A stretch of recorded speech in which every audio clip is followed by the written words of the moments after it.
भगवान है या भगवान नहीं है, ये डिबेट कोई नई डिबेट नहीं है। मौलाना साहब जावेद अख्तर साहब के साथ बैठते हैं, सौरभ द्विवेदी जी मॉडरेट कर रहे होते हैं इस डिबेट को। क्या हासिल हो गया?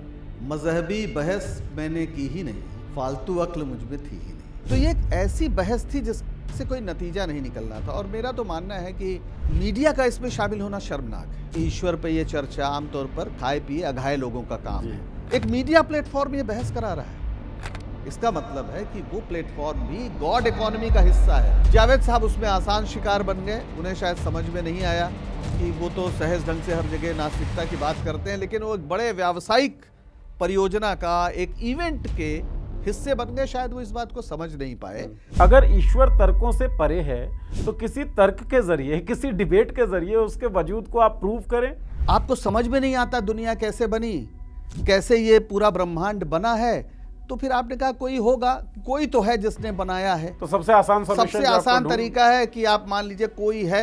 जैसे उन्होंने 3-4 वर्ड फेंके, theory of contingency, infinite regress, necessity being, और एक ही 2 वाक्य में उन्होंने 4-5 बार इस तरह की बात कही कि जावेद साहब को लगा ये क्या बोल रहे हैं। तो ईश्वर अगर है तो ईश्वर का निर्माता भी कोई होना चाहिए ना। आपका तो इसीलिए तो आपका सर फट जाएगा। अति प्रश्न है ये। यहां पर आपको बात करने की इजाजत नहीं है। यहां तक करो, यानी सब too much democracy not allowed. Too much democracy not allowed. भगवान को मानने वाले जितने भी तत्व हैं, जितने भी दर्शन हैं, जितनी भी थ्योरीज हैं, वो दरअसल तो फिर भगत सिंह जो कहते हैं भगवान के बारे में, उसी को सही साबित करती हुई दिखते। तो जहां आप निदान खोज लेते हैं वहां से ईश्वर चला जाता है। ये वैसे ही है कि जहां जहां रोशनी पड़ती वहां से अंधकार गायब हो जाता है। दुनिया के तमाम ऐसे भी देश हैं जहां नास्तिकता तेजी से बढ़ रही है। चर्च के चर्च खाली पड़े, लोग जाते नहीं हैं। तो ईश्वर को ना मानने वाले लोग बड़े आराम से इस बात को स्वीकार करते हैं कि भाई हमें नहीं पता, हम फिलहाल खोज रहे हैं, जब खोज लेंगे तब बता देंगे। ये विनम्रता है। और ईश्वर को मानने वाले लोग यही है, मान लो जो हम कह रहे हैं। देखिए, धर्म जो परिभाषा है उसकी, धृति क्षमा दमोस्तेयम श्लोचम इंद्रिय निग्रह धीर विद्या सत्यम अक्रोध दशकम धर्म लक्षण। तो ये सब तो धर्म के नाम पर है नहीं। धर्म ध्वजा जिनके हाथ में है वो सड़क पे चलते लोगों को पीट रहे हैं। विज्ञान की बात करते ही ईश्वर रिजेक्ट हो जाता है क्या? जब भी विज्ञान आगे बढ़ा है, ये प्रश्नाकुलता आगे बढ़ी है, ईश्वर की सत्ता डगमगाई है। नमस्कार दोस्तों, द थर्ड आई के इस नए एपिसोड में आप सभी का स्वागत है।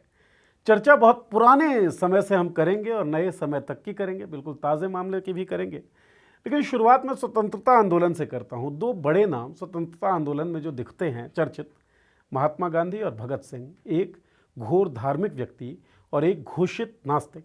भगत सिंह जिनका मानना था कि जो भगवान है उसका निर्माण दरअसल इंसानों ने किया, अपनी कमजोरियों के बनस्पत उसको खड़ा किया, दुख में, असफलता में सांत्वना पाने के लिए।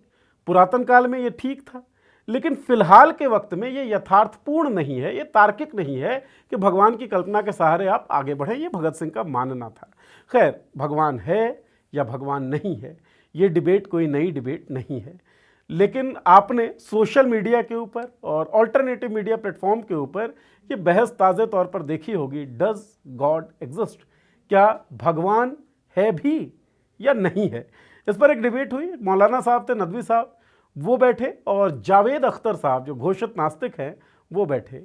इन दोनों के बीच जो डिबेट है वो करवाई सौरभ द्विवेदी ने, लल्लन टॉप पर ये चला। उस डिबेट से क्या हासिल हुआ? और दरअसल भगवान के बारे में अलग अलग जो धर्म हैं, अलग अलग जो मान्यताएं हैं, अलग अलग जो समाज है, वो क्या मानता है? क्या भगवान एग्जिस्ट करता है या नहीं करता है? इस स्टेटमेंट के इर्द गिर्द जितनी भी चीज़ें हो सकेंगी उन सब पर एक थर्ड आई डालने की कोशिश करेंगे इस एपिसोड में। और आपको पता है, थर्ड आई डालने के लिए हमारे साथ होते हैं डॉक्टर पंकज श्रीवास्तव जी।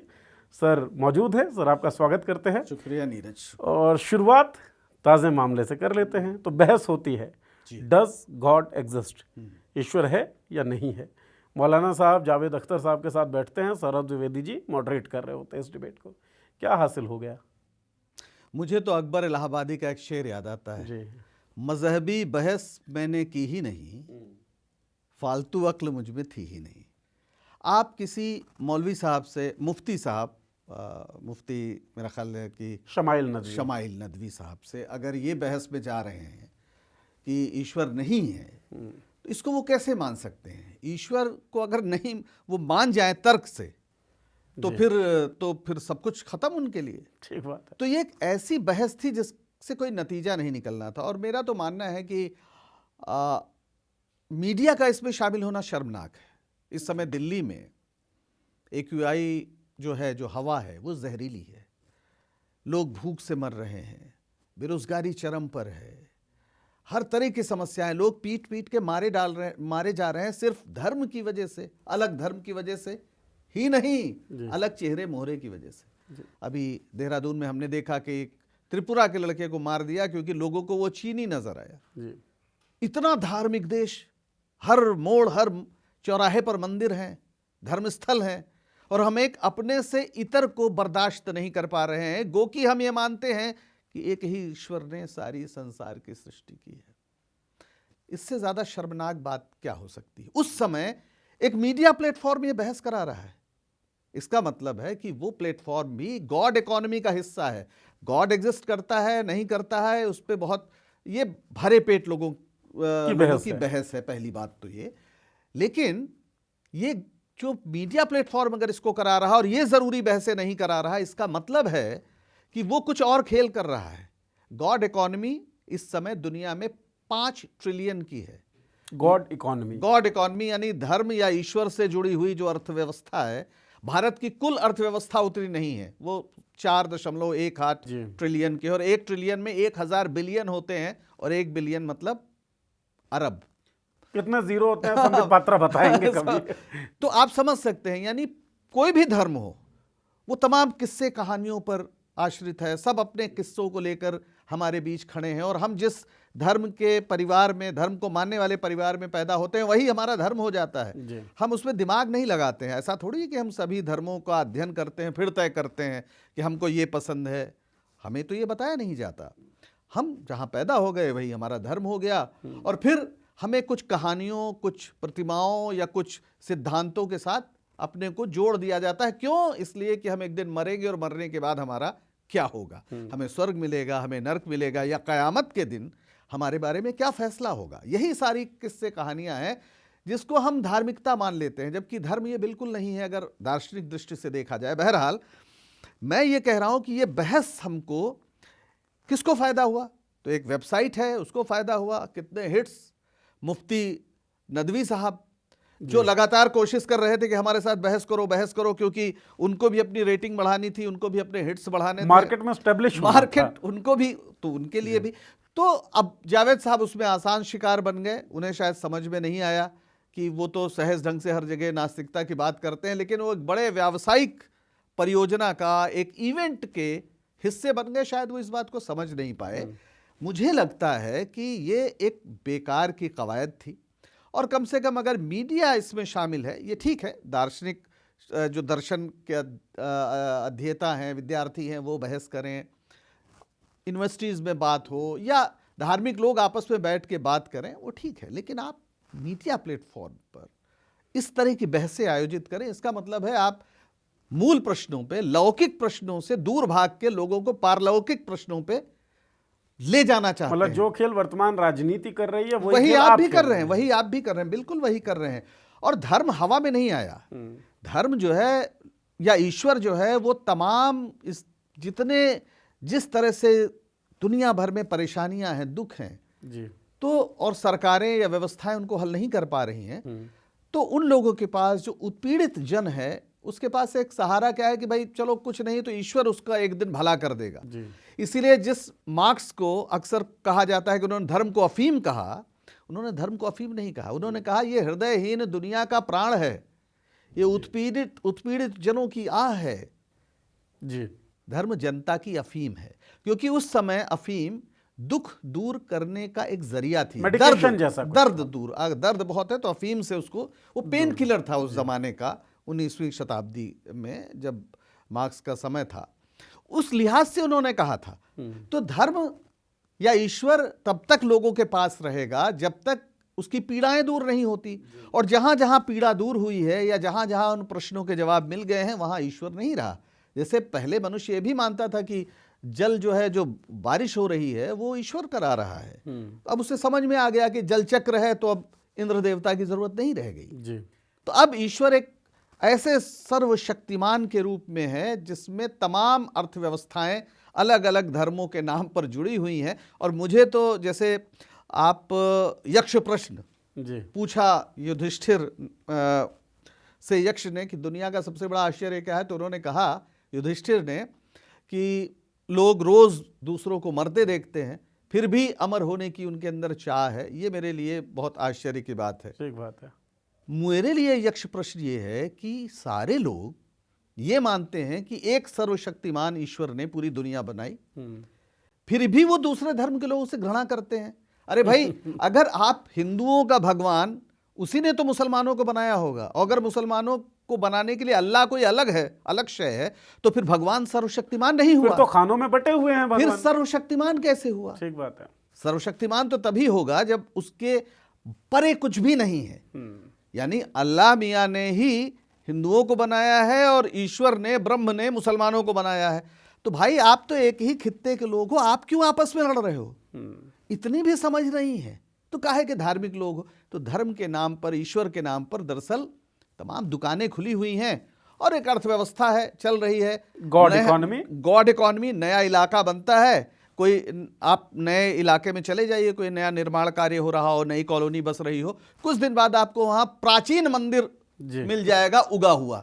अचानक प्राचीन मंदिर आ जाता है, उसके साथ एक घर बन जाता है, पुजारी जी का परिवार रहता है, फिर फूल वाले, फिर मिठाई वाले और फिर अगरबत्ती वाले, वो एक पूरी अर्थव्यवस्था। और ये केवल एक धर्म में नहीं, हर जगह कहीं पर चादर दिखने लगेगी। बिल्कुल हर जगह। मैं जब बात कर रहा हूं मंदिर की तो उसी तरह सब जगह है। क्योंकि कमेंट बॉक्स का भी ध्यान रखना है ना मुझे, सर, इसलिए मैंने कोई कुछ भी कह सकता है, लेकिन यही चीज आप कहीं पर चले जाइए, किसी आप दरगाह में जाइए, उसके साथ भी एक पूरी अर्थव्यवस्था होती है। या आप किसी भी तरह का काम जो ईश्वर के नाम पर होता है उसके साथ एक बड़ी अर्थव्यवस्था जुड़ी होती है, इसमें कोई शक नहीं। आपने भगवान जी बोलिए। आपने भगवान की एक विशेषता की बात की, सर्वशक्तिमान होने, और उस पर आपने अपनी राय रखी।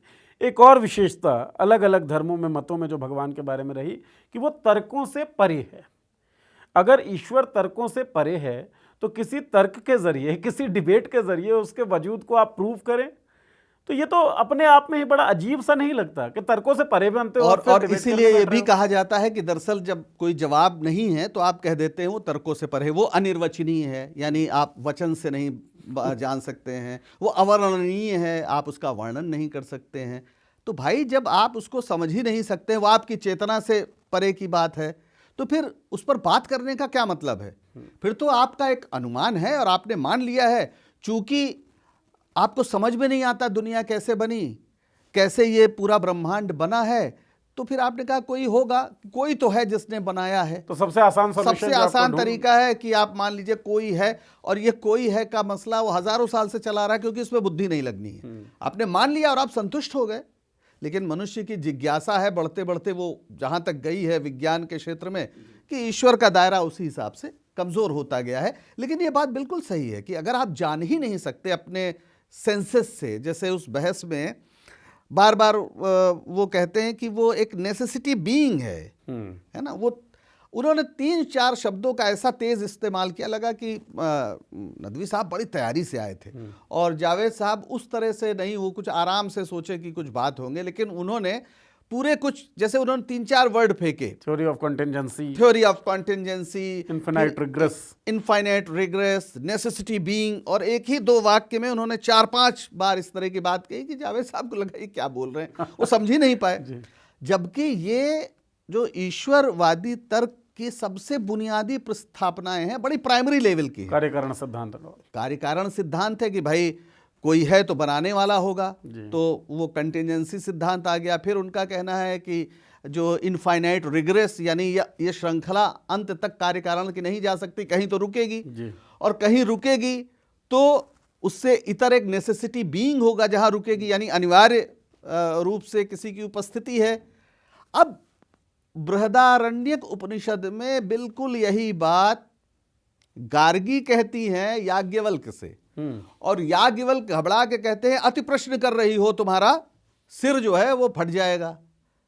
क्योंकि घबराते हैं सवाल करने से, क्योंकि वहां वो कह रहे नेसेसिटी बीइंग है, ये कहां से आया, इस पर बात ना करो।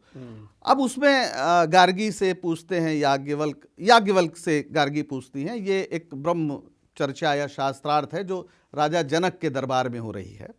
तो उसमें वो कहते हैं सब कुछ जल पर स्थिर है, जल कहाँ है, तो पता चला वायुलोक में है। याज्ञवल्क वायुलोक किस पर निर्भर है, गंधर्व लोक पर। याज्ञवल्क फिर जवाब देते हैं, फिर गार्गी पूछती है तो फिर गंधर्व लोक कहाँ है, तो फिर याज्ञवल्क कहते हैं ब्रह्मलोक पे। तो वो कहती है ब्रह्मलोक कहाँ है, तब नाराज हो जाते हैं याज्ञवल्क। अति प्रश्न, इसको कहा जाता है अति प्रश्न, too many questions not allowed. यहां तक करो, यानी सब too much democracy not allowed. Too much democracy not allowed, यानी अगर आप ईश्वर, जगत का निर्माता ईश्वर है, लेकिन ईश्वर का निर्माता कौन है, अगर ये बात आप करेंगे तो फिर ये अति प्रश्न हो जाएगा। और असल में मुझे ऐसा लगता है, बहुत बचकाना भी ये लग सकता है सर, कि जब कार्य कारण सिद्धांत की बात कर रहे हैं तो ईश्वर अगर है तो ईश्वर का निर्माता भी कोई होना चाहिए ना। आपका तो इसीलिए तो आपका सर फट जाएगा, अति प्रश्न है ये। यहां पर आपको बात करने की इजाजत नहीं है।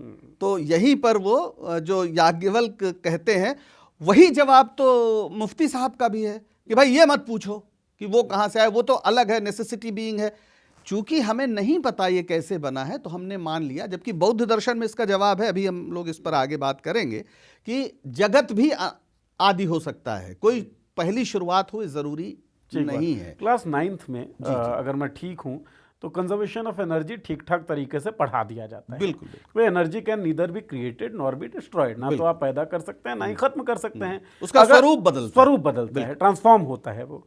अगर आपको लगता है ऐसा कि नहीं एनर्जी आप पैदा कर सकते हैं तो खत्म करके दिखा दीजिए, या एनर्जी आप खत्म कर सकते हैं तो पैदा करके दिखा दीजिए। तो आप कितने भी बड़ी बड़ी टर्मिनोलॉजी यूज करें, infinite regress, theory of contingency, दरअसल आपको 9वीं क्लास के साइंस की किताब पढ़ दी बहुत छोटी, और उसमें आपने अपने तरह के लोगों को भी ऐसे बैठा रखा है कि हर बात पे वो ताली बजाते थे। मुझे जब मैं देख रहा था तो मुझे याद आया 1869 में दयानंद सरस्वती ने काशी में एक शास्त्रार्थ किया था।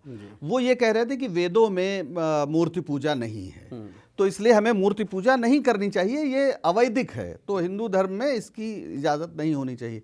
अब वो काशी में शास्त्रार्थ होने लगा और वहाँ पे सामने थे ताराचरण तर्कशास्त्री, इस तरह का उनका नाम था, बहुत बड़े विद्वान पंडित थे। कहते हैं कि 50,000 लोग जुटे, आनंदवन दुर्गा कुंड के पास है, अभी भी वहाँ एक स्मृति वाटिका बनी हुई है। तो वहाँ पर बहस हुई और वो पूरा वेदों पर बहस हुई, और लगातार दयानंद सरस्वती जो है वो अपने प्रमाणित कर रहे थे कि भाई मूर्ति पूजा नहीं है, यज्ञों का विधान है या मंत्रों का, लेकिन मूर्ति पूजा नहीं है। अब काशी में तो पूरा शिवलिंग से ही पूरा सब गॉड इकोनॉमी चल रही है, तो वो कैसे मानते। तो उन्होंने एक कहा कि देखिए इसमें लिखा है, कोई एक किताब पेश फर्रा पहुंचा दिया। अब उसमें वो देखने लगे कि क्या है। इस बीच थोड़ी देर वो चुप रह गए और सारे भक्तों ने अहो अहो जीत गए, तारा चरण जी जीत गए और ये हार गए। वैसा वाला हो गया क्या, अश्वत्थामा हाथों हाथ पूरा चिल्लाने लगे और पता चला कि दयानंद सरस्वती देखते रह गए और उनको पराजित घोषित कर दिया गया। तो वैसे ही यहाँ उन्होंने जैसे ही बोला कि इनफाइनाइट रिग्रेस, नेसेसिटी बीइंग और कॉन्टिजेंसी थ्योरी, बस ताली बजने लगी। अरे भाई, वो कह रहे हैं कि आप मेटल डिटेक्टर से प्लास्टिक को नहीं पता कर सकते, बिल्कुल ठीक बात है, लेकिन वो प्लास्टिक है इसका किसने पता चलाया? वो कौन सा डिटेक्टर है, प्लास्टिक डिटेक्टर आपके हाथ में है कि आपने पता चला दिया कि मेटल नहीं है, ये प्लास्टिक है। लेकिन अब ताली बज रही है क्योंकि वो तर्क ही ऐसे हैं, उसका कोई अंत नहीं है, आप हमेशा के लिए तर्क करते रह सकते हैं। सवाल यह है कि इस पर लंबे समय से एक बहस चल रही है, और शुरुआत में मैं तो ये कहूँगा कि जो धार्मिक लोग थे, दर्शन के क्षेत्र में लोग थे, उन्होंने ही ईश्वर के अस्तित्व पर बहुत सारे सवाल उठाए। हमारा जो ऋग्वेद है उसमें जो नासदीय सूत्र है वो वहीं पर कहता है कि हमें नहीं पता किसने बनाया है, मतलब हो सकता है बनाया, हो सकता है ना बनाया हो, तो शंका के साथ ही पूरी शुरुआत होती है। ठीक बात है। तो मेरा ख्याल है कि इस तरह से बहस आप जब करते हैं तो आपके अन्य उद्देश्य पूरे हो जाते हैं, किसी को कुछ जानकारी नहीं मिलती। मतलब दरअसल कई लोग इसे कह रहे हैं बहुत बौद्धिक बहस हुई और बहुत सुखद रहा, लेकिन मुझे ये लगता है वही बचकाने आर्ग्यूमेंट दिए गए जो बचपन से हम सुनते आ रहे हैं और बहुत ज़्यादा कुछ हासिल हुआ नहीं है। अंतिम में आप वजूद पे बात करते हैं, फिर आप कहते हैं कि टेस्ट ले रहा है भगवान। अरे पहले साबित करो ना है कि नहीं है, होगा तो टेस्ट ले रहा है। टेस्ट लेने में जो भगत सिंह का आपने जिक्र किया था, भगत सिंह ने कहा कि ये नीरो है कि चंगेज है जी। अगर बच्चों को बारूद से उड़ाया जाना ये किसी देवता का काम, ईश्वर का काम है, तो फिर शैतान क्या करेगा? ठीक बात ये है। तो एक अजीब बात है। बहरहाल उनका ये तर्क है, अब उस पर क्या कहा जा सकता है, उस पर उनका विश्वास है, विश्वास को आप तोड़ नहीं सकते। ठीक बात है, विश्वास को तोड़ नहीं सकते। विश्वास पे सवाल पूछेंगे तो अति प्रश्न हो जाएगा और सर फट जाएगा। सर फट जाएगा। मतलब कहा यह जाता है पर्दा है पर्दा, पर्दा है पर्दा, पर्दे के पीछे पर्दा नशी है, और पर्दा जो हट गया तो भेद खुल जाएगा। इसलिए पर्दा ना हटे, पूरे गॉड इकोनॉमी का यही चलता रहे मकसद तो है। अब थोड़ा सा पर्दा हटाइए सर, ठीक है। थर्ड आई के इस एपिसोड में, और थोड़ा बताइए ये जो आस्तिकता और नास्तिकता, खासतौर पे हिंदू दर्शन या हिंदू फैमिली ऑफ थॉट्स जो है और अब्राहमिक रिलीजन के जो थॉट्स हैं उसको देखते हुए कहाँ से आ रहा है आस्तिकता, कहाँ से आ रही है नास्तिकता, दर्शन क्या कह रहा है? देखिए, अगर आप अब्राहमिक रिलीजन्स की बात करते हैं, यानी आप इस्लाम की या ईसाइयत की बात करें, यहूदियों की बात करें, तो जाहिर है वो एकेश्वरवादी हैं। हालांकि ईसाइयत में ट्रिनिटी का सिद्धांत है, मतलब जिसमें ईश्वर का बेटा और पवित्र आत्मा, यानी God, son and holy spirit, लेकिन है वो भी एकेश्वरवाद। इस्लाम पूरी तरह से एकेश्वरवाद है, वहाँ तो ईश्वर के उसमें किसी को शामिल करना शिर्क माना जाता है। इसीलिए वो विरोध इस बात का भी करते हैं कि ईसा मसीह को आप भगवान का बेटा कहें, क्योंकि भगवान के या ईश्वर के साथ किसी को आप शामिल कर देते हैं। तो वो तो एकेश्वरवाद है। वो मानते हैं कि भाई दुनिया, अब उसके साथ बहुत सी कहानियाँ हैं, सबकी कहानियाँ अलग अलग, कि 6 दिन में बनाई कि 7 दिन में बनाई, और फिर आदम हवा की कहानी, और ईडन गार्डन है, वहाँ से कैसे वो आदम हवा, आप जानते हैं, सेब खा के वर्जित फल चखा और बाहर। वो हर धर्म के पास दरअसल किस्से कहानियाँ हैं, और उन्हीं किस्से कहानियों को हम सच मान के आपस में लड़ते रहते हैं, है ना। अब उसमें एक ईश्वर है, उसको मान लिया कि उसने पूरी दुनिया बनाई है, और जो कुछ हो रहा है वो उसी के हिसाब से हो रहा है। वहाँ पे फ़र्क यह है कि वहाँ पर जो हिंदू धर्म के किस्से कहानियों की तरह स्वर्ग नर्क का तत्काल, यानी आपको पुनर्जन्म मिलेगा, ये अवधारणा नहीं है। वहाँ यह है कि एक दिन क़यामत का दिन आएगा और फिर सबका हिसाब होगा, सारे मुर्दे उठेंगे, और उन्होंने जो इसीलिए दफनाई जाती है, इसीलिए दफनाई जाती हैं कि उनका सबका हिसाब होना है, क़यामत के दिन होगा, ये वो मानते हैं। लेकिन ऐसा नहीं है कि इसमें बहुत सारे चेंजेस नहीं आए। जैसे ईसाइयत में प्रोटेस्टेंट रिलीजन आया, वो प्रोटेस्टेंट एक पूरा पंथ आया जिसने प्रोटेस्ट किया, विरोध किया। मार्टिन लूथर 15वीं शताब्दी के आसपास, और बहुत सारे जो बुराइयां थी, जो स्वर्ग का टिकट बिकने लगा था, ईसाई पादरी स्वर्ग का टिकट बेचते थे, ये हाल था। गॉड इकोनॉमी बहुत समय से चल रही है, तो स्वर्ग का टिकट बाकायदा स्वर्ग की सनातन है गॉड इकोनॉमी। बिल्कुल, गॉड इकोनॉमी सनातन है। स्वर्ग की सीट बेचते थे जो कैथोलिक पादरी, तो तमाम उस तरह की चीज़ों के खिलाफ वहाँ पे विरोध हुआ। इस्लाम में भी बहुत, जैसे सूफियों के बहुत से आए, या बहाई धर्म भी वहीं से निकला, बहाउल्लाह, जिन्होंने तो वहाँ तो इससे बड़ा अपराध क्या होगा कि आप पैगंबर के बाद किसी को पैगंबर मान लें। उन्होंने, बहाउल्लाह ने खुद को ही पैगंबर मेरा ख्याल है 1864 के आसपास घोषित कर दिया था। वो एक बहाई धर्म ही अलग हो गया। या बहुत सारे अलग अलग फ़िरके हैं, तो ऐसा नहीं कि सब एक ही है, लेकिन मूल बात यह है कि एक अल्लाह है, एक गॉड है, उसी ने पूरी दुनिया को बनाया है। अब उसमें थोड़ा फ़र्क है, जैसे यहूदियों का जो गॉड है, जो ओल्ड टेस्टामेंट है, वो बहुत क्रूर है, वो बहुत मतलब ज़बरदस्त सज़ा देता है। और जो ईसाई हैं वो मानते हैं कि वो बड़ा दयालु है। ईसा मसीह कहते हैं कि सूली पे भी चढ़ाया जा रहा, तो भाई हे ईश्वर, हे परम पिता, इन्हें माफ़ करो, ये नहीं जानते हैं। तो वहाँ पर दयालुता ज़्यादा प्रबल आ जाती है। भारत में अगर आप हिंदू धर्म की बात करें, तो यहाँ ईश्वर को सिद्ध करने के, ईश्वर को तो है ही है कि वो सर्वशक्तिमान है, वो न्यायकारी है, दयालु है, अजन्मा सब है, वो अजर है, अजन्मा है। और हिंदू धर्म का जो मूल है वो है वेदांत। अगर आप वैसे देखें, और वेदांत का मतलब उपनिषद, वेदों का जहाँ, यानी वेदों में भी बहुत हैं, मंत्र हैं, ब्राह्मण हैं, अरण्यक हैं, बहुत कुछ चीज़ें हैं, लेकिन उपनिषद जो है उसका अंतिम एक दार्शनिक चरम है। वहाँ पर आता है अद्वैत, जो शंकराचार्य जिसको एक तरह से वो ये कहते हैं कि ये संसार जो है वो स्वप्नवत है। यानी हम आप बात कर रहे हैं, हमें लग रहा है कि हम बात कर रहे हैं, हो सकता है ये ना हो सकता है हम सपना देख रहे हो। जैसे सपने में हमें ये लगता है कि हम जो देख रहे हैं वो सच है, फिर आंख खुलती है, लगता है यार सपना देख रहे हैं। तो हो सकता है कि हम सपना ही देख रहे हो, किसी और का सपने में हम सपने में हैं और हमें ये सच लग रहा है। हो सकता है ऐसा कुछ भी ना हो। तो शंकराचार्य कहते हैं कि अविद्या के प्रभाव से या माया के प्रभाव से हम इस जगत को सत्य मान लेते हैं, जबकि सत्य क्या है? सत्य सिर्फ ब्रह्म है और ब्रह्म के परे कुछ भी नहीं है। जीव और ब्रह्म में अभेद है, इसीलिए अद्वैत है, यानी दो नहीं है, अद्वैत है। मतलब जगत मिथ्या है और ब्रह्म सत्य है। हाँ। और ब्रह्म ही हम हैं और हम ही ब्रह्म हैं, यानी ब्रह्म हमारे परे नहीं, हम ब्रह्म के अंदर हैं। अद्वैत है, हम में और ब्रह्म में, जीव और ब्रह्म में कोई अंतर नहीं, कोई द्वैत नहीं है। यानी जो इस संसार, और ये ब्रह्म का ही पूरा विस्तार है जो चारों तरफ हम देख रहे हैं। ये माया के प्रभाव से हमें लग रहा है कि ये कमरा है, लाइट है, या कैमरा है, ये कुछ है वह नहीं। वो कह रहे हैं ये सब अद्वैत है और हम अविद्या के या माया के प्रभाव में हम इसे सत्य मान लेते हैं। अब इससे काम नहीं चलता, क्योंकि ये बहुत ऊंची चीज है। अगर ईश्वर को मान भी लो तो ये बड़ी ऊंची चीज है। इंसेप्शन मूवी लोगों को समझ में नहीं आ रही है, ये तो पूरा। तब फिर आ गए रामानुजाचार्य ने कहा कि भाई एक तो है, लेकिन इसमें विशिष्टाद्वैत है। यानी अद्वैत के साथ विशिष्टता यह है कि जीव और ब्रह्म की अपनी सत्ता भी है। जैसे समुद्र में लहर है और समुद्र है, तो वो कह रहे हैं कि सब कुछ समुद्र है, लेकिन नहीं, लहर भी अलग है।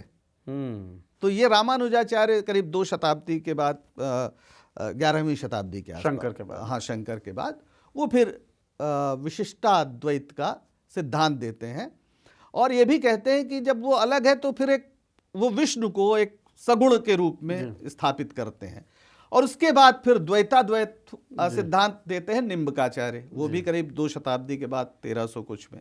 वो कृष्ण भक्ति, तो वो पहले ज्ञान मार्ग था, ये भक्ति मार्ग है। यहाँ कृष्ण है, विष्णु है, और ये पूरी तरीके से ये कहते हैं कि भाई द्वैताद्वैत में क्या है कि आप साथ भी हैं और अलग भी हैं। जैसे उनका ये कहना था, जैसे बूंद है तो बूंद अलग भी है और समुद्र का हिस्सा भी है, तो दोनों एक भी हैं, दोनों अलग भी हैं। ये हो गया द्वैताद्वैत। तो शंकराचार्य, शंकर का दर्शन अद्वैत दर्शन, फिर विशिष्टाद्वैत रामानुजाचार्य का, और फिर निम्बकाचार्य का द्वैताद्वैत। तो इस तरह से ये सब ईश्वर की एक कल्पना करते हैं। लेकिन ईश्वर है या नहीं है, उसके क्या प्रमाण है? तब वो कहते हैं कि एक तो कार्य कारण संबंध है, यानी अगर कुछ है तो उसको बनाने वाला कोई होगा। Theory of contingency. तो इसमें देखिए सभी धर्म एक ही बात कह रहे हैं, यानी कोई है तो बनाने वाला है। यही हमारे मुफ्ती साहब भी कह गए और यही शंकराचार्य भी कह रहे हैं, है ना। तो या हमारा जो वैदिक दर्शन है उसमें भी यही बात है कि कार्य कारण संबंध। फिर वो कहते हैं कर्म फल सिद्धांत, यानी आप कर्म करते हैं तो उसको कोई दंडित करने वाला या उसका रिवॉर्ड देने वाला होना चाहिए, तो कर्म फल सिद्धांत भी हो गया। फिर वो कहते हैं कि इसमें एक प्रत्यक्ष और अनुमान प्रमाण भी है, यानी हम देख रहे हैं कि चारों तरफ ऋतुएं बदलती हैं, सूर्य उगता है, तो ये प्रत्यक्ष हम देख रहे हैं। तो इससे भी हमारा सिद्ध होता है कि कोई है जो ये सब कर रहा है, जो ये सब स्विच दबा रहा है, कि स्विच दबा रहा टाइम पर। तो जाहिर है जिस समय ये सब बनाए गए उस समय का जो दौर था, उस समय जितना ज्ञान था कि सूरज उगता है। आज हम जानते हैं कि सूरज नहीं उगता ना, पृथ्वी अपनी पीठ फेर लेती है, सूरज कहाँ उगता है। सही बात है। लेकिन उस समय तो यही था कि अरे सूर्य सुबह सुबह लाली उदित हो रहे हैं, प्रणाम कर रहे हैं, और इतना जंगल था चारों ओर कि झरती हुई जो रोशनी आ रही, उसको भी देवी मान लिया गया। वेदों में उषा एक बड़ी देवी है। तो इस तरह से हम उसको, फिर वेद को प्रमाण कि भाई वेद में कहा गया ईश्वर है, इसलिए ईश्वर है। तो वेद को मानना ही आस्तिकता का सबसे बड़ा, और जो वेद को नहीं मानते वो नास्तिक हो गए। तो वेद एक प्रमाण है ना। फिर अनुमान प्रमाण है कि हम मतलब अनुमान भी कर रहे हैं कि भाई ये दुनिया चारों तरफ है तो कोई तो होगा। तो तरह तरह के सिद्धांत थे जिससे ये बताया गया कि कोई है। और अब वहां मत जाइए, जगत अनादि नहीं है।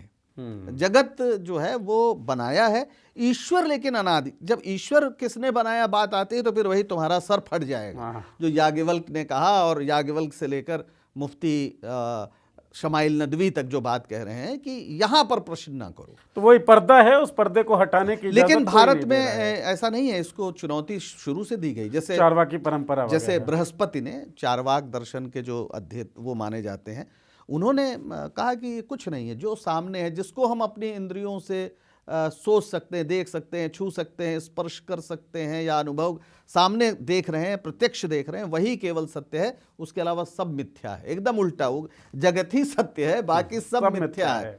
चार वाक यानी वाणी और खाना, ये सब इंपॉर्टेंट हो गया, इसलिए उन्हें चार वाक कहा गया, ऐसा कहा जाता है।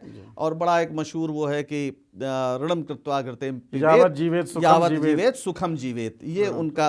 हालांकि चारवाक के सारे दार्शनिक ग्रंथों को जला दिया गया। ये जो है उनकी आलोचना में जो कुछ लिखा गया है, ये सब वहां से आया है, यानी उससे हमें पता थोड़ा चलता है बहुत पता पड़ रहा है कि तो इस तरह के, हालांकि वो कुल मिला के भौतिक जगत की बात कर रहे हैं। आज जो हमारा जो लोकतंत्र है लौकिक दुनिया के लिए, वही वो बात है कि भौतिक जगत है, इसकी समस्याएं हल करिए, उसके चक्कर में मत पड़िए। फिर बौद्ध दर्शन, अब बौद्ध दर्शन तो मानता ही नहीं कि ईश्वर है, ना आत्मा को मानता है। और जो ये कह रहे हैं कि कोई नेसेसिटी बीइंग है, उसका जवाब भी बौद्ध दर्शन में है। बौद्ध दर्शन प्रतीत्य समुत्पाद की बात करता है। वो कहता है कि सब कुछ एक दूसरे पर निर्भर है और पहले कौन हुआ इस प्रश्न का कोई मतलब नहीं, ये चक्रीय है। आप अविद्या के कारण, वो कहते हैं ना कि दुख है, दुख का कारण है, और दुख का कारण है तृष्णा।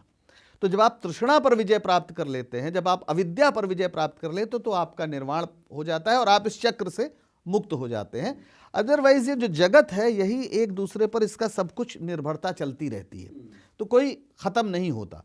तो वहाँ ना आत्मा है, ना वहाँ पर ईश्वर है। और वो अलग बात है कि खुद गौतम बुद्ध को ही भगवान बना दिया उनको मानने वालों ने। ये मेरा सवाल भी आएगा। और उनके सबसे ज्यादा मूर्तियां तो उन्हीं की बनी हैं जो खुद मूर्ति पूजा और इन सब चीजों के विरोध में रहे हैं। फिर जैन दर्शन, जैन दर्शन आत्मा को मानता है और एक आत्मा के ही विशुद्धि के लिए जो उसका पूरा सिद्धांत है वो है कैवल्य की प्राप्ति। वहाँ मोक्ष नहीं, वहाँ कैवल्य है।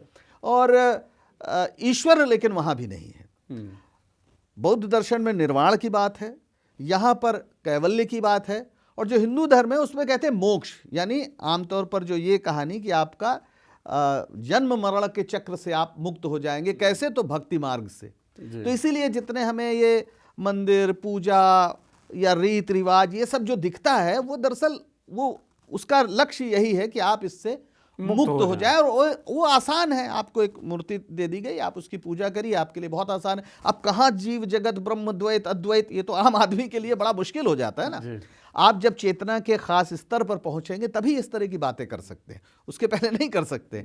लेकिन आम लोगों को, चूंकि मैंने फिर कहा 5 ट्रिलियन की गॉड इकोनॉमी है, तो अगर ये तय हो जाए कि भाई आपको हर दूसरे दिन, हर तीसरे दिन या हर फलाने दिन आपको हफ्ते में एक दिन एक मंदिर जाना है, कुछ चढ़ावा चढ़ाना है, तो उसका एक पूरा विस्तार है। फिर मेले ठेले व्यापार सब उसके साथ जुड़े हुए हैं। हर धर्म में उर्स भी लगता है, मेला भी लगता है, और बड़े बड़े त्योहार हैं, उन सब की एक अर्थव्यवस्था है, तो उसके साथ वो सब जुड़ा हुआ है। तो भगवान को मानने वाले जितने भी तत्व हैं या जितने भी दर्शन हैं, जितनी भी थ्योरीज हैं, वो दरअसल तो फिर भगत सिंह जो कहते हैं भगवान के बारे में, उसी को सही साबित करती हुई दिखते हैं कि मानव की कमजोरियां और मानव की सीमाओं के कारण ही भगवान का जन्म हुआ है। हाँ, वो तो कहते हैं कि ये मतलब फिल इन द ब्लैंक्स है, गैप्स हैं, आप जहाँ पे आप नहीं जानते हैं कि क्या है तो आप कहते थे। जैसे मुझे याद है बचपन में मुझे शायद छोटी चेचक निकली थी, जो उस ज़माने में माता निकल, हाँ, तो उसको माता कहा गया। एक गोबर का हमारे गांव में एक लीप के अलग स्थान पे रख दिया गया। हमारी दादी कुछ पूजा वूजा करती थी, तो पता चला कि भाई हम ठीक हो गए, तो माता की कृपा से ठीक हो गए। लेकिन जब हमने चेचक के टीके का आविष्कार कर लिया, हमने मतलब मनुष्य ने, विज्ञान ने, तो माता जी चली गई, अब चेचक नहीं होती है। पहले पोलियो बहुत दिखते थे, अब जो 2 बूंद जिंदगी के जो एक अभियान चला, चूंकि मनुष्य ने उसका निदान खोज लिया, तो जहां आप निदान खोज लेते हैं वहां से ईश्वर चला जाता है। ये वैसे ही है कि जहां जहां रोशनी पड़ती है वहां से अंधकार गायब हो जाता है। लेकिन अब अंधकार की सत्ता इतनी बड़ी है, अब मैं किसी निगेटिव अर्थ में नहीं कह रहा हूं कि अब आप कोई कह दे कि भाई भगवान को मैं अंधकार कह रहा हूं, नहीं, जहां भगवान को मानने वालों को अंधकार कह रहे हैं। नहीं, बिल्कुल नहीं। हम तो ये भी कह रहे हैं कि भगवान उनके लिए जरूरी है भाई, बहुत लोगों के लिए। अगर वो नहीं रहेगा तो किसके सहारे जिएंगे? ठीक बात है। क्योंकि सरकारें उनके लिए व्यवस्था नहीं कर रही हैं, वो 5 किलो अनाज पे निर्भर है, या उनके जीवन में कोई स्वप्न नहीं। और आप देखिए दुनिया के तमाम ऐसे भी देश हैं जहां नास्तिकता तेजी से बढ़ रही है, जहां पे लोगों की समस्याओं को हल कर दिया गया। चर्च के चर्च खाली पड़े, लोग जाते नहीं हैं। जी। तो ये भी एक तरफ हो रहा है, एक ही समय में हमें दोनों तरफ चीज़ें दिख रही हैं।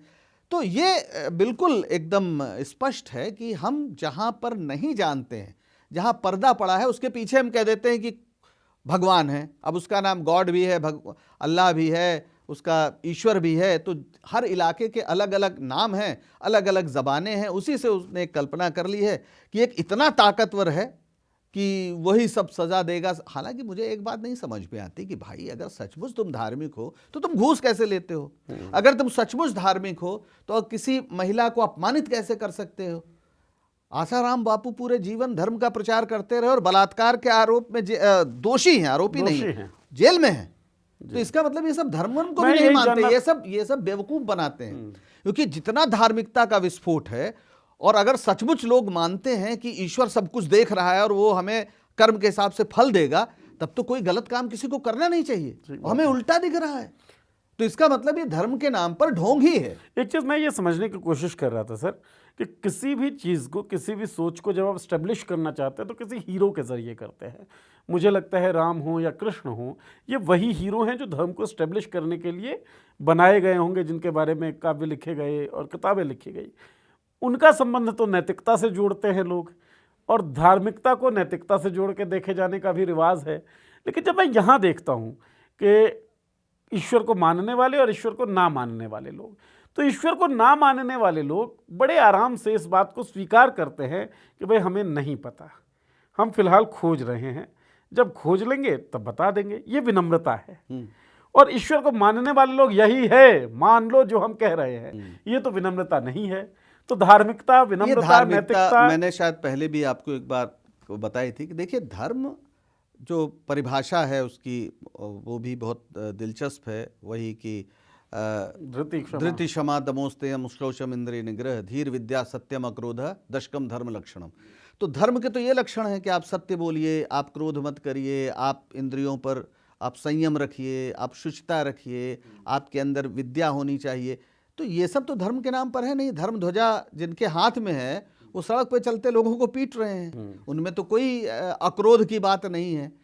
धर्म का धार्मिक व्यक्ति नैतिक हो ये बिल्कुल ज़रूरी नहीं है, और नास्तिक व्यक्ति अनैतिक हो ये भी बिल्कुल ज़रूरी नहीं। आपने शुरुआत में बहुत अच्छा भगत सिंह और गांधी जी की उदाहरण दिया। अब दोनों ने सर्वोच्च बलिदान किया।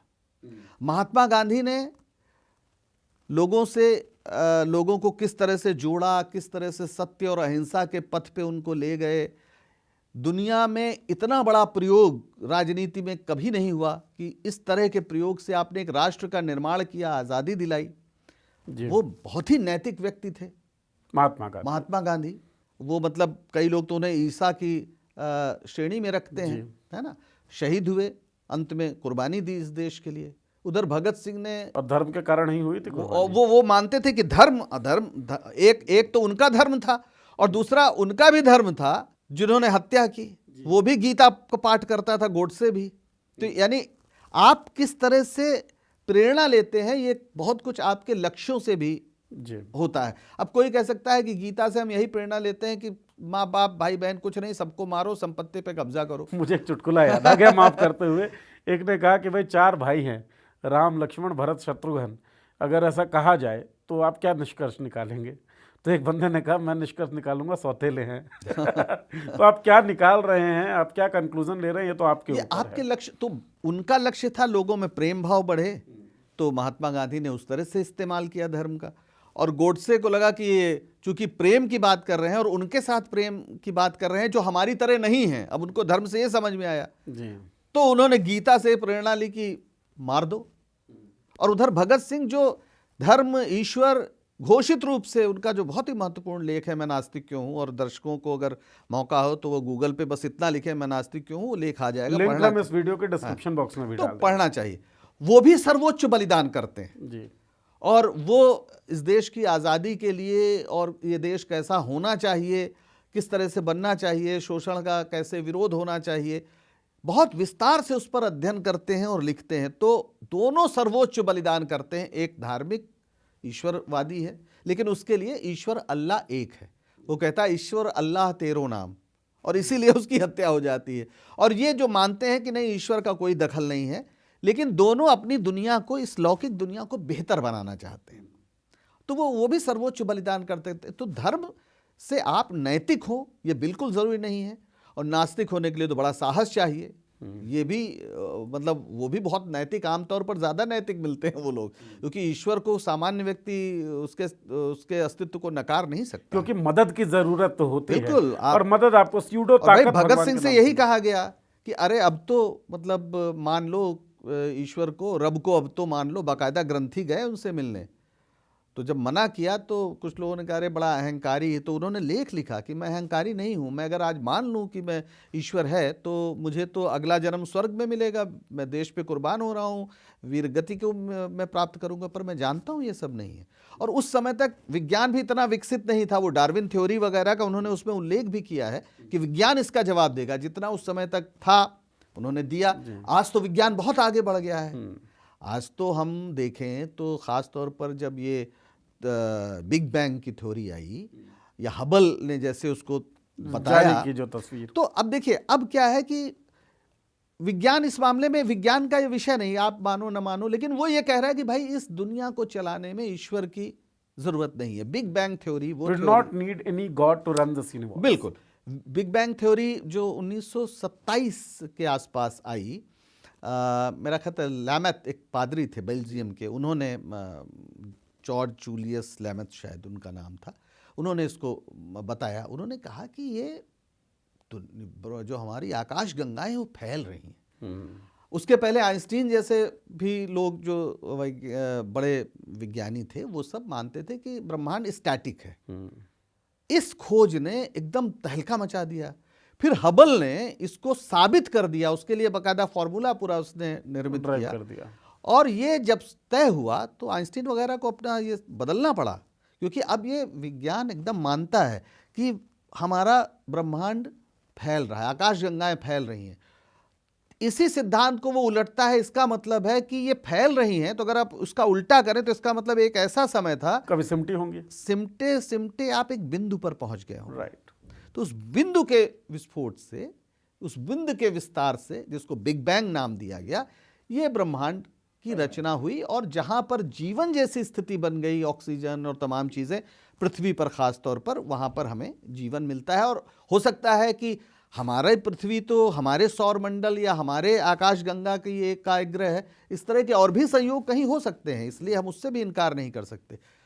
आखिर में तो जो अभी दिवंगत कुछ साल पहले हुए स्टीफन हॉकिंग, वो भी इस बात को कह गए देयर इज नो गॉड, इसलिए नहीं कि किसी अहंकार में, वो कहते हैं कि जितना हमारा हम देख रहे हैं ये दुनिया कैसे चल रही है, वो तो पूरा ब्रह्मांड के ही अध्येता थे, उसमें किसी ईश्वर जैसी शय की, किसी नेसेसिटी बीइंग की जरूरत नहीं है। यानी जो मुफ्ती तो साहब जो सबसे मजबूत आर्ग्यूमेंट आस्तिकों का है उसकी जरूरत ही नहीं है। हाँ, वो कह रहे हैं कि ये है, इसकी जरूरत नहीं है, उसके बिना भी किसी बाहरी तत्व की इस ब्रह्मांड के निर्माण और विकास में उसकी जरूरत नहीं है, उसके बिना चल रहा है। तो इसलिए जो मूल सिद्धांत था कार्य कारण का, कि कुछ है, जो उन्होंने बताया गेंद है, तो गेंद जो है वो फिर किसी ने बनाई होगी, तो ये तो बहुत ही मतलब सैकड़ों साल पुराने, क्या मैंने बताया ना, बृहदारण्यक उपनिषद में भी यही बात कही गई है। तो वहां उस तरह मुफ्ती साहब ने पेश किया जैसे पता नहीं कौन सी कमाल बात कर दी, वो बहुत ही सबसे प्राइमरी चीजें हैं। तो लेकिन ये दो चीजें हैं, एक लौकिक दुनिया में विज्ञान काम कर रहा है, और वो सीधे सीधे ये कहता चला जा रहा है कि भाई इसकी किसी की आवश्यकता नहीं है, उसके बिना दुनिया चल रही है। लेकिन एक और दुनिया है जिसमें अरबों लोग परेशान हैं, दुखी हैं। अब जिन पे मान लीजिए फिलिस्तीन में जहां बारूद बरस रहा है, वहां की किसी महिला को या बच्चे को आप बताओ ईश्वर नहीं है, तो उसका तो सब कुछ छिन जाएगा, क्योंकि वो इसी भरोसे है कि हमें अत्याचार हो रहा है, लेकिन शायद जो अत्याचार कर रहा है उसको सजा मिलेगी, तो उसको सुकून टेस्ट ले रहा है, उसको टेस्ट ले रहा है और उसको सुकून मिलेगा। तो एक मनोवैज्ञानिक रूप से उसको राहत है। यानी जैसे आपको ये बता दिया जाए किसी बच्चे को कि पापा आएंगे अभी, जिसने तुमको मारा है उसकी पिटाई करेंगे, तो कहता देखना अभी तुम्हारी ऐसी की तैसी होगी। तो दरअसल जो भाग्यवाद है, जो सैकड़ों हजारों साल लोगों ने जो ये दुख सहा या शोषण सहा, उसमें इसका रोल है कि उन्हें लगा अच्छा हम इस जन्म में अगर शूद्र हैं और हम पर अत्याचार हो रहा है तो इसलिए कि हमने पिछले जन्म में पाप किए होंगे, और हम पर जो अत्याचार कर रहा है उसको अगले जन्म में सजा मिलेगी। इस सिद्धांत ने उसके अंदर के आक्रोश को शांत कर दिया। नहीं तो इतना आसान नहीं था कि आप इस तरह के शोषण का चक्र इतने समय तक, हजारों साल तक चलता तो रहे। एक कविता भी है विद्रोह शायद होता। रामधारी सिंह दिनकर की कि भाग्यवाद आवरण पाप का और शस्त्र शोषण का। बिल्कुल। तो वो तो लिखे हुए जाते रहे। अच्छा, वैज्ञानिकों का आपने नाम भी लिया और विज्ञान की बात हम शुरू कर चुके हैं और मुझे लगता है ये अंतिम सेगमेंट है जी। हमारी चर्चा का, विज्ञान पे आना है। लेकिन मुझे लग रहा है कि थोड़ा सा सेलेक्टिव हो जाएगा अगर मैं 2-4 नाम ना लूँ। जैसे आइजक न्यूटन, धार्मिक माना जाता तो उनको बाइबल का वो अध्ययन भी करते थे। जॉन स्केपलर बड़े वैज्ञानिक रहे। मैक्स प्लैंक, इन सब का विश्वास भगवान में भी कमोबेश रहा होगा। मतलब ऐसी बात आती है कि ये ईश्वर की कल्पना में विश्वास रखते थे, डिज़ाइनर मानते थे कि इस ब्रह्मांड का डिज़ाइनर जो है वो भगवान है। तो वैज्ञानिकों का एक धड़ा तो ऐसा भी है सर। विज्ञान की बात करते ही ईश्वर रिजेक्ट हो जाता है क्या? नहीं, जरूरी है। बल्कि मैंने आपसे पहले भी कहा कि बहुत से धर्म के क्षेत्र में काम करने वाले लोग या धार्मिक भाषा में काम करने वाले लोग हमारे प्रारंभिक वैज्ञानिक वही लोग रहे। विज्ञान के, जैसे मैंने अभी नाम लिया ना लैमेथ का, जिसने बिग बैंग थ्योरी दी, वो तो पादरी था ना भाई। जी। आपने न्यूटन की बात की, वो भी बहुत बड़े धर्मशास्त्री थे। लेकिन वो ये भी देख रहे थे साथ साथ, ऐसा तो नहीं किया उन्होंने कि ईश्वर है तो अब जो होगा वो जाने। उन्होंने सोचा कि ये जो हो रहा है वो क्यों हो रहा है। उन्होंने उसके बीच के गैप्स को भरे। यानी बहुत लोगों ने देखा होगा सेब गिरते हुए, बहुत लोगों ने देखा होगा, लेकिन सेब गिर रहा है, उसकी गति का कोई एक फॉर्मूला हो सकता है और उससे आधार पर ग्रेविटेशनल फोर्स तक पहुंचना, ये तो ठीक बात है, न्यूटन का काम है ना। तो पर्दा उठाने का काम कर रहे थे। तो वो ईश्वर के खिलाफ नहीं थे, और क्यों होते, उन्हें जरूरत नहीं थी वो। लेकिन जो उनके आसपास भौतिक जगत में घट रहा था, उसके कारणों को वो समझने की कोशिश कर रहे थे। मान लीजिए जेम्स वॉट देखता कि केतली उठ जाती है भाप से, तो कहता देखिए ईश्वर का चमत्कार है, आहा, उठती है गिरती है, उठती है गिरती है। लेकिन उसने नहीं सोचा, उसने सोचा कि ये इसकी गति क्या है गिरने की, और जो भाप है उसकी, उसमें शक्ति हो सकती है। और इस जिज्ञासा ने, इस सवाल ने धीरे धीरे भाप के इंजन तक की यात्रा करा दी। और आप देखिए दुनिया में जब तक ईश्वर केंद्र में रहा है चिंतन के, तब तक दुनिया का वैसा विकास नहीं हुआ। जब मनुष्य केंद्र में आया, जब ये हुआ कि मनुष्य की दुनिया को कैसे सरल, सहज और शोषण रहित बनाया जाए, दुनिया तेजी से बदली। यानी दुनिया पिछले 300-400 सालों में जितनी तेजी से बदली है, उतने पिछले 3000 सालों में नहीं बदली, क्योंकि मनुष्य केंद्र में आया है। क्योंकि मनुष्य केंद्र में आ गया है। तो अब मनुष्य केंद्र में आ गया है, तो उसकी जो जिज्ञासा है, जो दरअसल असली सनातन वही है, जैसे हमने एक बार कहा चर्चा में थी भी कि जिज्ञासा ही सनातन है। आग के आविष्कार से लेकर, पहिए के आविष्कार से लेकर, और आज हम जो बना रहे हैं ब्रह्मांड में या अंतरिक्ष के सैर करने की कोशिश कर रहे हैं, ये सब मनुष्य की जिज्ञासा का ही परिणाम है। इसलिए जिज्ञासा ही सनातन है और कुछ भी सनातन नहीं है। तो अब जो सारे ये धार्मिक लोग हैं, वो एक स्तर तक जब भौतिक जगत के नियमों की खोज में गए, तो उन्हें लगा कि किसी बाहरी व्यक्ति का इसमें कोई दखल नहीं है। और इसीलिए भारत में चूंकि ये काम कम हुआ, इसलिए यहाँ विज्ञान का विकास भी नहीं हुआ, है ना। यहाँ तो आपको जानकर आश्चर्य होगा कि आर्यभट्ट, जिनको हम कहते हैं कि शून्य का पूरा उन्होंने आविष्कार से ज़्यादा शून्य का इस्तेमाल कैसे किया जाए ये महत्वपूर्ण है। आर्यभट्टियम जो उनकी पुस्तक थी, उसको जला दिया गया था, है ना। तो वैज्ञानिक धड़ा के विरोधी तो हम लोग हमेशा रहे। लेकिन वहां क्या हुआ, वहां ऐसे वैज्ञानिक भी आए जिन्होंने चर्च के साथ लोहा लिया। जैसे ब्रूनो ने जब कहा कि पृथ्वी सूर्य का चक्कर लगाती है, तो उसको चर्च ने जिंदा जलवाया था रोम में सन 1600 में। 400 साल बाद माफी मांगी उन्होंने। लेकिन सोचिए, अगर ब्रूनो ने अपना प्राणोत्सर्ग नहीं किया होता, तो हम अभी 200 साल पुरानी स्थिति में होते। आना तो था उस सिद्धांत को, कोपरनिकस आ गए थे, गैलीलियो को अपने बहुत सिद्धांतों की वजह से माफी मांग के पैर पीछे हटाने पड़े। तो जब भी विज्ञान आगे बढ़ा है, ये प्रश्नाकुलता आगे बढ़ी है, ईश्वर की सत्ता डगमगाई है, क्योंकि अति प्रश्न बर्दाश्त नहीं। सिर फट जाएगा, सिर फट जाएगा, सिर जो है वो तमाम हिस्सों में बढ़ जाएगा। तो जो याज्ञवल्क्य का जवाब था, वही इन सब का जवाब था कि ये सब मत करो भाई। तुम कह रहे हो कि बिग बैंग थ्योरी, हम बता रहे हैं कि ईश्वर बैठा और उसने 6 दिन में दुनिया की रचना कर कोई दी कह देगा डमरू बजी उस नाद से बन गया, नाद कोई से। कुछ और। तो ये सब कहानियां हैं, ये कहानियां बड़े मजेदार हैं। इन कहानियों के दम पर हमने सदियां पार कर ली हैं। विज्ञान कहता है भाई कहानी कहानी अपनी जगह पर सच्चाई ये है। Let's तो ये prove the धार्मिक, things. हाँ बिल्कुल, जैसे आइंस्टीन की बात करिए, आइंस्टीन तो बहुत बड़े, उन्होंने कहीं ईश्वर को नकारा नहीं। वो कह रहे थे कि मैं स्पिनोजा एक दार्शनिक हुए हैं, हम वो वाले उसको मानते हैं। वो क्या मानते हैं कि जो सिद्धांत हैं, जो ब्रह्मांड को चलाने वाले सिद्धांत हैं, जितने ये शक्ति के या जितने भी हैं, जो नियमों से आबद्ध हैं, वही मेरे लिए एक तरह से ईश्वर है। तो अब यहाँ पर वो बात आती है जो बहुत महत्वपूर्ण है कि सत्य ही ईश्वर है। ईश्वर ही सत्य है या सत्य ही ईश्वर है। जब आप ईश्वर को सत्य मान लेते हैं और ईश्वर के नाम पर आपके सामने कोई तस्वीर या कोई मूर्ति या कोई और, सभी धर्मों के मंदिर, मस्जिद, गिरजा वो रख दिए जाते हैं, और फिर आप उससे आस्था आपकी जुड़ जाती है, तो आप फिर दंगा करते हैं, लड़ाई करते हैं। जो उसको नहीं मानते उनको हीन मानते हैं। लेकिन आप सत्य को ही अगर ईश्वर मान लें तो आप महात्मा गांधी होते हैं। तो महात्मा गांधी होते हैं। और सत्य की तलाश ही दरअसल विज्ञान की ओर ले जाती है। सत्य की खोज अंततः आपको वैज्ञानिक बनाती है। आप विज्ञानी भाई विज्ञान क्या है? वो सत्य की खोज है। वो चीज़ों के पीछे छिपे हुए कारणों का पता लगाने का ही तो प्रयास है जी। तो वो देखता है कि पानी तो बह रहा है, सदियों से बह रहा है, लेकिन ये इसमें ऑक्सीजन है, ये H2O है। ये तो एक नई खोज है ना कि उससे आप हाइड्रोजन को अलग अलग कर सकते हो, फिर हाइड्रोजन को खुद एक ऊर्जा में परिवर्तित कर सकते हैं। स्कूल के दिनों में मुझे वापस भेज दिया, क्योंकि मुझे याद है विज्ञान की परिभाषा मुझे नहीं पता ये परिभाषा ठीक है या नहीं है, लेकिन हमारी माता जी एक बड़ी अच्छी बात बोलती थी, कुछ टीचर्स ने भी कहा विज्ञान मतलब विशेष ज्ञान।